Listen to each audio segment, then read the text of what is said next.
नमस्कार, आपका फिर से स्वागत है। इस ट्यूटोरियल में हम डेटाबेस में कुछ डेटा लिखेंगे। यह करने के लिए हम अपने MySQL क्वेरी फंक्शन का इस्तेमाल करेंगे। अब आप यहाँ देख सकते हैं कि हमारे पास हमारे रिकॉर्ड्स हैं। मैं इस ट्यूटोरियल को फिर से कर रहा हूँ क्योंकि जब मैंने पहली बार किया था वह काम नहीं किया था। अतः सर्वप्रथम मैं यहाँ इस डेटा को डिलीट कर देता हूँ। हाँ, ठीक है। तो हमारे पास एक खाली टेबल है। हमारे टेबल में इस समय कोई भी डेटा नहीं है। हम देख सकते हैं कि यहाँ कुछ भी नहीं है। यहाँ केवल हमारे फील्ड्स के नाम हैं। इसके साथ यहाँ पर शुरू करने के लिए चलिए इसको केवल कमेंट करते हैं। अतः राइट सम डेटा, फिर हम एक क्वेरी निर्धारित करेंगे जो डेटा लिखेगा। अतः राइट और हम MySQL क्वेरी फंक्शन उपयोग करेंगे और यह ठीक एक पैरामीटर लेता है जो कि हमारी SQL क्वेरी है। इसे करने के लिए डेटा को भीतर डालने के लिए हम इंसर्ट टाइप करेंगे। हम इंसर्ट इनटू लिखने जा रहे हैं। अब इसे बड़े अक्षर में लिखने का कारण यह है क्योंकि यह SQL कोड है। यदि मैं कुछ भी बड़े अक्षर में लिखता हूँ इसका मतलब यह SQL कोड है। यदि मैं कुछ भी छोटे अक्षरों में लिखता हूँ इसका मतलब यह या तो टेबल का नाम या डेटाबेस का नाम या फिर यह डेटा है जिसे मैं डेटाबेस में लिख रहा हूँ। अतः इंसर्ट इनटू पीपल, क्योंकि यह यहाँ पर हमारे टेबल का नाम है। इंसर्ट इनटू पीपल और फिर वैल्यूज, और फिर कोष्ठकों में हम प्रत्येक वैल्यू के लिए कुछ स्थान बनाएंगे। अतः हमें 1 2 3 4 5 मिल गया। यहाँ पर 5 फील्ड्स हैं। अतः हमें डेटाबेस के ठीक 5 पीसेस यहाँ लिखने की जरूरत है।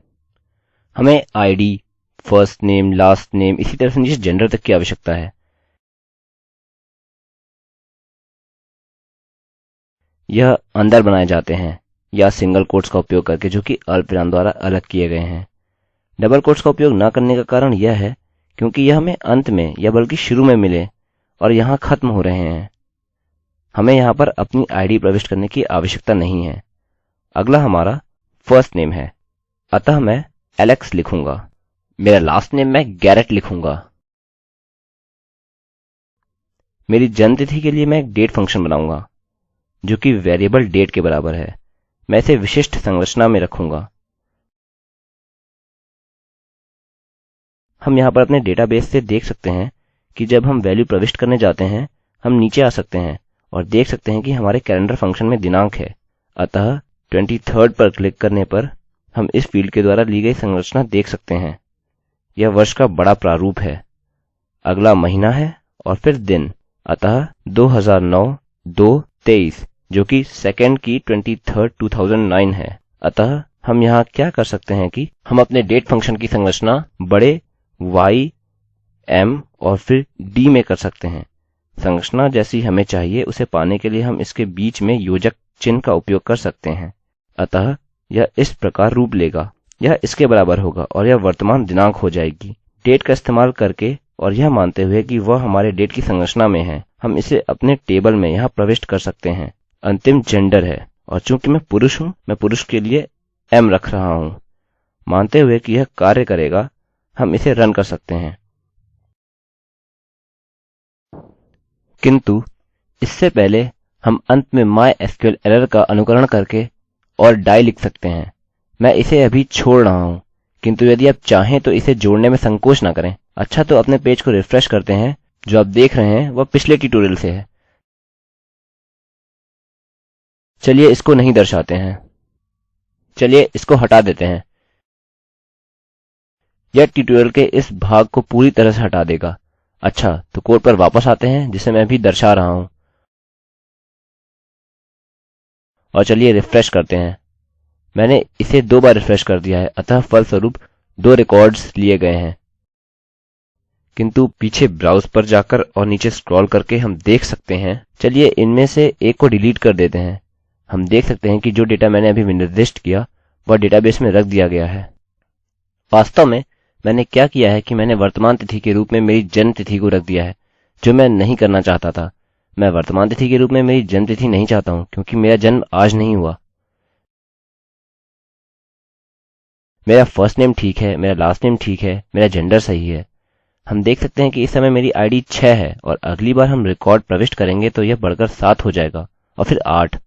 आपको यह अब तक पता होना चाहिए। अगला मैं आपको दिखाऊंगा कि मैं कैसे अपनी जन्म तिथि बदलूं, क्योंकि मैंने एक गलती कर दी थी। अतः सर्वप्रथम मैं इन 2 लाइनों को नहीं दर्शाऊंगा, जिससे कि मुझे इसे पुनः रन करने की जरूरत ना पड़े, और मैं एक नया वेरिएबल बनाऊंगा। हम इसे अपडेट डेटा के रूप में कमेंट करेंगे। यह वर्तमान वेरिएबल अपडेट कहलाएगा और यह MySQL क्वेरी फंक्शन के बराबर है, और जिसे हम पैरामीटर के अंदर ला रहे हैं खुद MySQL क्वेरी कोड है। अतः यहाँ हम अपडेट लिखेंगे और हम टेबल का नाम लिखने जा रहे हैं जो कि people है। फिर हम set लिखेंगे और हमें एक विशिष्ट फील्ड चुनना होगा जिसमें ठीक करना है।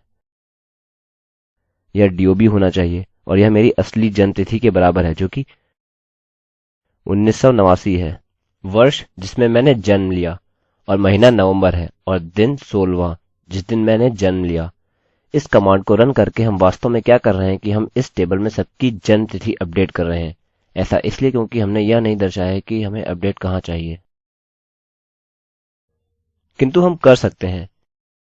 इसके बाद हम लिख सकते हैं where id is equal to 6, क्योंकि मेरी यूनिक ID 6 है। चलिए यहाँ एक नज़र डालें, अन्यथा यह हर लोगों को अपडेट कर देगा। याद रखिए मैंने बोला ID यूनिक है, अपडेट माई ID कहना बेहतर होगा।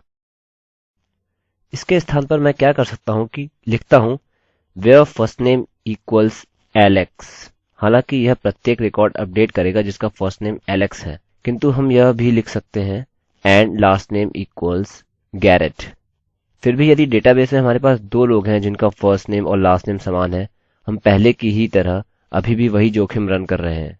अतः सर्वश्रेष्ठ होगा कि अपना यूनिक इस्तेमाल करें, और वह मुख्य शब्द यूनिक ID है जो मेरे लिए 6 है। अतः इस समय आप देख सकते हैं कि मेरी जन्म तिथि 2009 निर्धारित है जो कि वर्तमान तिथि है, किंतु इस पेज को रिफ्रेश करने पर कुछ नहीं हुआ क्योंकि हम केवल कमांड रन कर रहे हैं। अब यदि हम रिफ्रेश करने के लिए ब्राउज पर क्लिक करें और हम नीचे स्क्रॉल करें, हम देख सकते हैं कि यह जिसमें हम चाहते थे उसमें बदल गया और बाकी सब कुछ बिना बिगड़े हुए है। अतः यदि आपको अपने डेटाबेस में कुछ डेटा अपडेट करने की या उसी प्रकार की कुछ ज़रूरत है, आप दर्शा सकते हैं कि किस डेटा को आप अपडेट करना चाहते हैं। मैंने DOB उपयोग किया था और यह जन्म तिथि के बराबर है जो कि ज़रूरी है। मैं अपना लास्ट नेम अपडेट कर सकता था। आपको यह भी स्पष्ट रूप से बताना चाहिए कि आप इसे कहाँ अपडेट करना चाहते हैं। अतः मैं यह रिकॉर्ड बोलूँगा जो यह लंबी लाइन यहाँ पर है। यह रिकॉर्ड्स कहलाते हैं और मैंने स्पष्ट रूप से दर्शाया where ID 6 के बराबर थी और इसने मेरे यूनिक रिकॉर्ड को अपडेट किया। अतः यह है जो आपने सीखा, कैसे वैल्यूज प्रविष्ट करें और इसके साथ ही कैसे कुछ वैल्यूज को अपडेट करें। यदि आपने उसे गलत कर दिया जैसे मैंने किया था, या यदि आप केवल कुछ डेटा अपडेट करना चाहते हैं जो कि ज़्यादातर होता है जब आप अपने डेटाबेस के साथ कार्य करते हैं। अच्छा, तो अगले भाग में मुझसे मिलिए यह जानने के लिए कि कैसे अपने डेटाबेस से सूचना प्राप्त करें और डेटा प्रयोगकर्ता के समक्ष दर्शाएं। जल्द ही मुलाकात होगी। IIT बॉम्बे की ओर से मैं रवि कुमार अब आपसे विदा लेता हूँ। धन्यवाद।